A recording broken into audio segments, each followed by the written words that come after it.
नमस्ते दीदी। नमस्ते दीदी हिकु सवाल पुछणो हो। हाँ त भक्ति मार्ग में हाँ असां टे अखर हमेशह गॾु चवंदा आहियूं, हाँ ज्ञान, भक्ति ऐं वैराग्य। हाँ त इन्हनि जो गॾु में छा अर्थ है? हाँ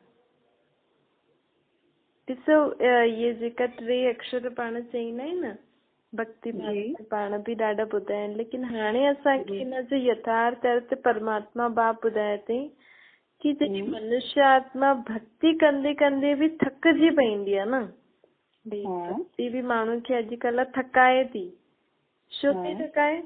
छो जो भक्ति जी केॾी सारी सामग्री थी आहे, ॿियो कंहिंजो बि अर्थ न पतो आहे पाण खे। भई पाण हीअं छो था करूं, असांजे वॾा चई आहे हीअं छो था करूं, पंडित चए थई न कंदासीं त कुझु न कुझु गड़बड़ न थी वञे, इन करे कर, जीअं जो चवई तो कर। होॾां वञी कई बार ईअं बि थींदो आहे कि कुझु चीज पाण सम्झो कुझु त्योहार आहे या कुझु ईअं आहे, पाण न कयोसीं त वहम बि पईंदो आहे कि यार ईअं कुझु न थी वञे, इन करे कर। एॾो कुझु कंदे धन आदि बि केॾो थो लॻे न। भई ॾिसो, भक्ति आदि में देवीन आदिन खे श्रृंगारनि था, पूजा आदि करनि था अलॻि अलॻि देव देवियुनि जी, पोइ हुनखे वरी नदी में डुबोए छो, वरी ईअं सभु करो, अलाए कहिड़ी कहिड़ी तरीक़े जी रीति रस्म थी वई आहे। त इहे सभु कंदे कंदे मनुष्य आत्मा थकिजी पईंदी आहे। त जॾहिं थकिजी पईंदी आहे न, जॾहिं हुनखे भक्ति खां बि हिकदमि वैराग्य, अर्थात वैराग्य जो शब्द ईंदो आहे। वैराग्य जो मतिलब कि हिकु तरीक़े सां मन हुनजो उथजी वञे, हुन चीज खां हिकदमि मन हटी वञे। अच्छा, त हुनखे चइबो आहे भई सन्यासी खे चईंदा न, घर बार खां वैराग्य अची वेंदो अथनि। मतलब घर में एॾी सारी चीजूं ॾिसी ॾिसी करे उहो सोचतो आहे कि मूंखे त हिते रहणो ई न आहे, बसि मन में ईंदो अथसि न मूंखे त इहे सभु खपे ई न।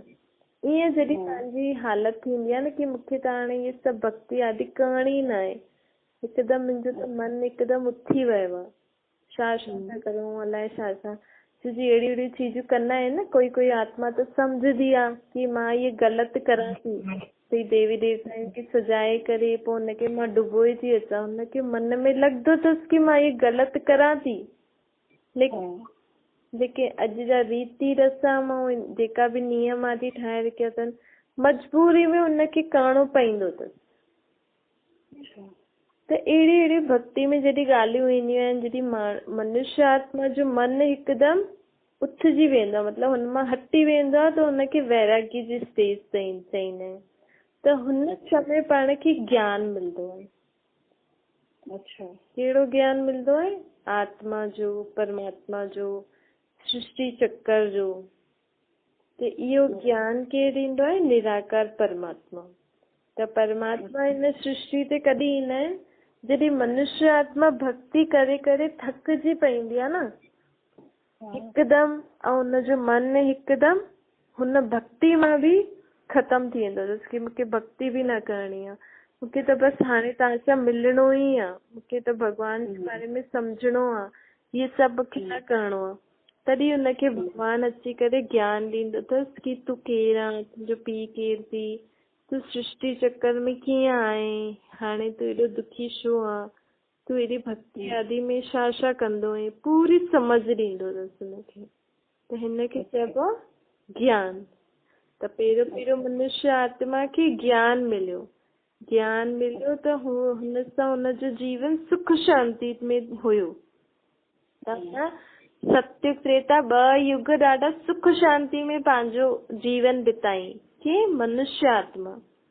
छो जी सत्युग जे पहिरियों, कलयुग जे अंत ऐं सत्युग जे पहिरियों भॻवानु हुनखे अची करे ज्ञान ॾिनई, समझ ॾिनई, त आत्मा शक्तिशाली थी वई।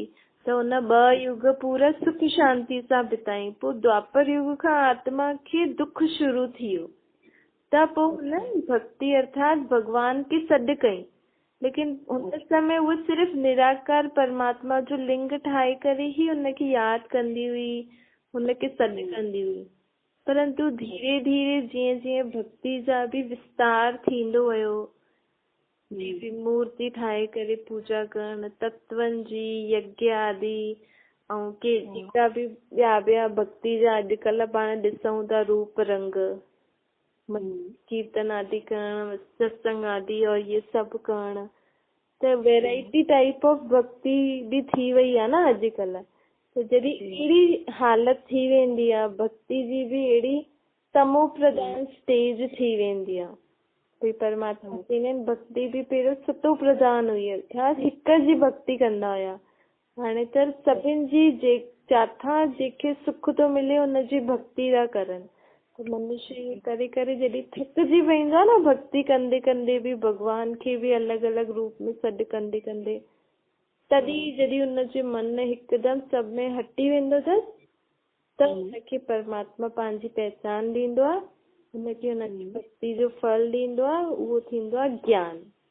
हिन करे ज्ञान, भक्ति ऐं वैराग्य सत्युग त्रेता में पाण खे ज्ञान जी प्रारब्ध हुई, अर्थात जेको पाण ज्ञान ॿुधोसीं हुन अनुसार सुख शांति भोगीसीं।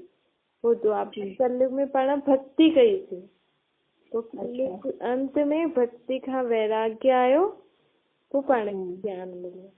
ठीकु आहे? जी दीदी, हाँ थैंक यू।